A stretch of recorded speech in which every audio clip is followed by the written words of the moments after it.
Is muscle damage the reason for muscle growth? No matter how long you've been training, you've likely heard the idea that muscle damage caused by workouts prompts the body to overcompensate and repair the muscles, making them bigger and stronger to prepare for higher intensity in the future. However, as research on hypertrophy has advanced, scientists are increasingly certain that muscle damage is not a primary factor in muscle growth. Today, let's dive into the research to explore why this is the case. The origins of the muscle damage theory. In 2010, one of the leading scientists in fitness, Bright Songfield, published a paper on the mechanisms of muscle growth and their application in resistance training. He hypothesized 3 main factors driving muscle growth: mechanical tension, metabolic stress, and muscle damage. While we've previously covered mechanical tension and metabolic stress, today we'll focus on muscle damage. Although Songfield initially posited that muscle damage could theoretically contribute to growth, the studies referenced in his work were conducted on mice or individuals with no prior training experience. These studies were unrelated to actual resistance training. In 2012, he published another paper addressing whether exercise-induced muscle damage contributes to hypertrophy. His conclusion: there appears to be little correlation between muscle damage and muscle growth. This finding was echoed in his 2016 textbook, The Science and Development of Muscle Hypertrophy, which referenced a 2011 study showing that while downhill running caused significant muscle damage, it did not result in corresponding muscle growth. Misconceptions persisting in fitness education. Despite Songfield himself refuting the muscle damage theory, the idea remains prevalent in some fitness materials and discussions. This persistence is due in part to early misinterpretations and oversimplifications of research findings. Our key studies challenging the muscle damage theory. 1. Beginner Adaptation Experiment, 2011. Researchers studied 14 healthy young men and women, dividing them into 2 groups. The first group underwent low-intensity training for 3 weeks to allow muscle adaptation, while the second group started with high-intensity eccentric cycling without a preparatory phase. Both groups trained at an RPE, rate of perceived exertion, of 7 to 8 for 20 minutes, 3 times a week, over 8 weeks. Although the second group experienced more muscle damage, both groups had similar muscle growth. 2. Steroid use experiment. A study with 43 men divided participants into 4 groups. Control group, no training or steroid use, no muscle gains. Steroid-only group, injected with 600 milligrams of steroids weekly but did not train, gained 7 pounds of muscle. Training-only group, trained without steroids, gained 4 pounds of muscle. Steroids plus training group, combined steroids and training, gained 13 pounds of muscle. Notably, the steroid-only group experienced no muscle damage but still gained muscle mass, further disproving the link between muscle damage and growth. 3. Training volume and muscle damage, 2019. Participants were divided into 2 groups. The split training group trained each muscle for 15 to 20 sets daily. The full body training group trained all muscles in 1 session, with fewer sets per muscle. After 8 weeks, both groups experienced similar muscle growth despite the split group having more muscle damage. In some cases, the full body group even had an edge in growth for certain muscle groups. 4. Exercise variation and muscle damage, 2019.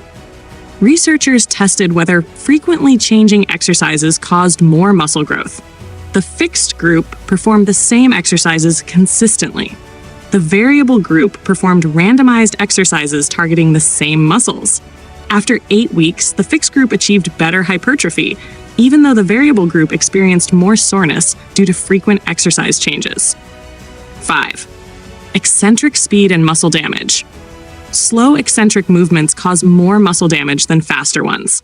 However, studies show that performing a dumbbell curl over 6 seconds does not result in more muscle growth compared to a 2-second curl.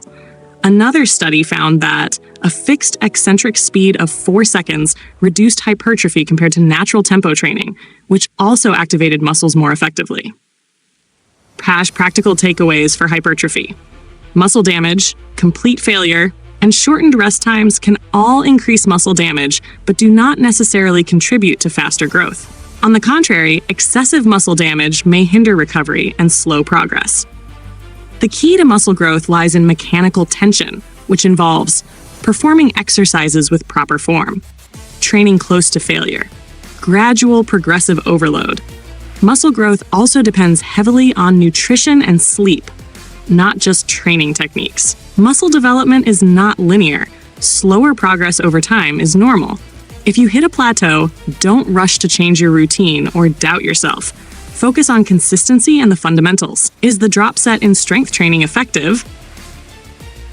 Many people enjoy using drop sets when training the lateral deltoids, believing it provides a more thorough muscle stimulus. So, what exactly sets drop sets apart from regular sets? Let's start by explaining to beginners. A drop set involves completing a set with a heavy weight and then immediately performing one or more sets with lighter weights. This method allows you to accumulate more training volume in a short period, achieving a greater muscle pump and inducing more metabolic stress. Sounds enticing, doesn't it? After all, metabolic stress was once considered a primary factor for muscle growth. However, recent studies suggest that metabolic stress might not be as crucial for muscle growth as we previously thought. Research findings on drop sets. Study 1.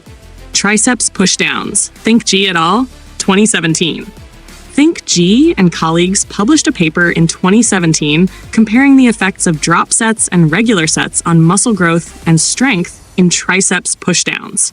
Participants in the drop set group performed one set at 12 RM, repetition maximum, and then immediately completed 2 lighter weight sets to failure. The regular set group, on the other hand, performed 3 straight sets of 12 RM with 90 seconds of rest between sets. Notably, the drop set group required only half the training time since they performed fewer total sets. After 6 weeks, the triceps growth in the drop set group was nearly double that of the regular set group. However, before you jump to try it, consider the nuances. While muscle growth was faster in the drop set group, the regular set group showed greater strength improvements. Strength gains are critical for progressive overload over time, which leads to more muscle growth, particularly in compound lifts. Additionally, the study only included 16 participants, some of whom were beginners. The small sample size and lack of subsequent validation reduced the reliability of these findings. Study 2. Leg exercises. Angle Y et al. Angle Y and colleagues recruited 16 men with at least 4 years of training experience, assigning each participant's legs to either a drop set or regular set group. Both groups performed unilateral leg presses and leg extensions for 12 weeks. The regular set leg trained with 3 to 5 sets of 6 to 12 reps per session, with 2-minute rest intervals. The drop set leg started with 75% of maximum load to failure, immediately reducing the load by 20% for subsequent sets. After 12 weeks, cross-sectional measurements at the midpoint of the vastus lateralis showed similar muscle growth for both groups. However, this study was limited as it only measured a single region of the vastus lateralis, not the entire quadriceps muscle. Study 3. Comprehensive analysis. Inz et al. Inz et al. Conducted a more detailed study with 18 participants who had 2.5 years of training experience. Both groups trained squats, leg presses, and leg extensions twice a week for 8 weeks. The regular set group performed 4 sets of 12 reps at 70% of maximum load with 2-minute rest intervals. The drop set group performed 10 reps at 75% of maximum load, immediately reducing the weight to 55% for an additional 6 reps, completing 3 sets per session. Muscle growth across 3 regions, 30%, 50%, and 70% of the vastus lateralis and medialis, was similar between groups. This suggests that drop sets may not provide superior results for compound exercises. Key considerations: fatigue and recovery. One major drawback of drop sets is fatigue. Research shows that training to failure, especially in compound lifts, can significantly impair performance for at least 48 hours or longer. This lingering fatigue can negatively affect subsequent training sessions. Furthermore, excessive fatigue increases the risk of injury, particularly due to form breakdown in compound exercises. Without a training partner, drop sets can pose additional safety risks. When to use drop sets. Does this mean drop sets are entirely useless? Not necessarily. If you're short on training time or want to add extra volume at the end of a session for unrelated muscle groups, drop sets can be an effective method. However, avoid using drop sets too frequently, especially in compound lifts. The burning sensation during drop sets often comes from the accumulation of metabolic byproducts, not true muscle tension, and can detract from optimal muscle stimulation. Conclusion. Incorporating drop sets into the final isolation exercises of your session may offer some benefits, particularly in terms of time efficiency. However, for long-term progress, prioritize the quality of regular sets and avoid over-relying on drop sets as a primary training strategy. Why natural bodybuilders should avoid muscle pump during training. For natural bodybuilders, achieving a muscle pump during training is not ideal. The peak of the pump often occurs when your workout stops. Many people believe that the visual swelling of muscles during a pump stretches muscle cells, promoting greater growth, and that the fullness also enhances strength. However, these ideas are outdated notions of muscle growth. Today, let's explain why this pump, also called the pump effect, has a mixed reputation in fitness. What is the muscle pump? The muscle pump refers to the swelling sensation during strength training. As muscles contract, veins that return blood to the heart are compressed, while arteries continue to deliver blood to the muscles. This causes plasma to accumulate within and around muscle fibers. At the same time, the buildup of lactate and other metabolites draws in more water, leading to temporary muscle congestion and swelling. The problem with pumping up early. For natural lifters aiming to stimulate muscle synthesis, the focus should be on mechanical tension. If your muscles pump up too early during training, restricted blood flow prevents the timely removal of waste products like lactate. These waste products can create a toxic environment for muscle cells, such as 1. Lactate accumulation.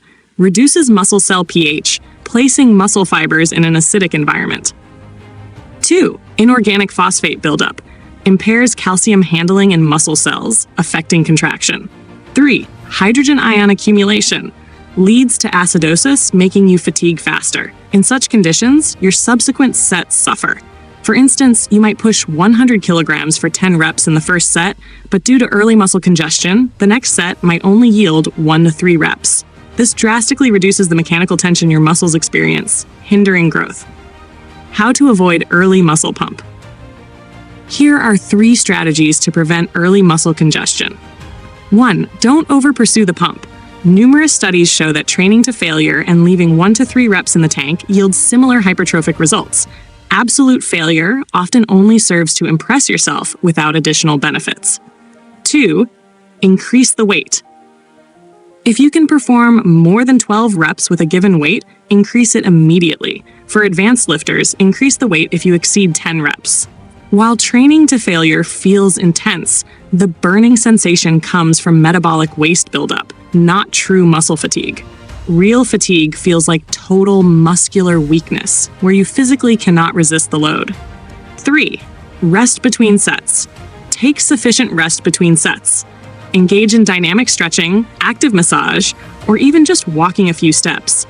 These actions help clear waste products and prepare your muscles for the next set. When is the pump okay? There's only one situation where chasing the pump is acceptable for natural lifters, when you're striking a pose for photos. The temporary fullness from the pump can enhance muscle definition for visual purposes. Conclusion. For effective natural bodybuilding, prioritize mechanical tension over metabolic stress. Avoid chasing the pump too early, and focus on progressively overloading your muscles with proper weights and adequate rest. This approach will yield better long-term results while minimizing unnecessary fatigue.